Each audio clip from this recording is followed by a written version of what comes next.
இப்போ கமல் சார் படம் 10 வருஷத்துக்கு அப்புறம் தான் இது நல்லா இருக்கு அப்படின்னா, இந்த படத்தில் அப்படி ஒன்றுமே இல்லை. நல்லா இருக்குன்னு சொல்கிற அளவுக்கு இதில் எந்த ஒரு எமோஷனல்ஸ் வேல்யூவும் கிடையாது. இந்த படத்தில் வந்து வெறும் பழி வாங்குதல் மட்டும்தான் இருக்குது. இந்த பழியுமே வந்து நியாயமான பழி வாங்கலாகவும் இல்லை. இது மாதிரியான 1000 படங்கள் வந்துருச்சு. அதனால் வந்து நீங்கள் சொல்கிற அந்த நாஸ்டாலஜியா தப்பு. இன்றைக்கி மக்கள்லாம் ரொம்ப தெளிவாயிட்டாங்க.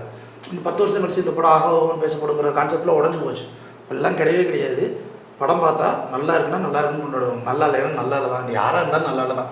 ஸோ இந்த இடத்துல இந்த 15 வருஷம் 10 வருஷம் கமல் படம் அப்படிங்கிறதுனால ஆஹா ஓஹோ மணி சார் படம்னா இப்படி இந்த என்ன சொல்லுவாங்க. எனவே நிறைய பேர் என்ன சொல்லுவாங்க, நீ எல்லாம் 4 செவத்துக்குள்ள படத்தை பார்த்துட்டு உனக்குலாம் என்ன தெரியும், உனக்குலாம் ஒரு படம் எடுக்க தெரியுமா அப்படின்னு அடுத்து ஒரு கேள்வி வரும்.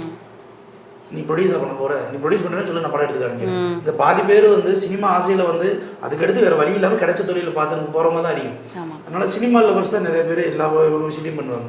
இந்த படம் நல்லா இருக்குது அப்படிங்கிறத ஒரு விஷயத்தை நம்ம ஆணித்தரமாக சொல்கிறோன்னா உண்மையிலே அது நல்லா இருக்குன்னு அர்த்தம். நல்லா இல்லை அப்படின்னா அதில் உண்மையிலே நல்லா இருக்கக்கூடிய விஷயங்கள் எதுவுமே கிடையாது.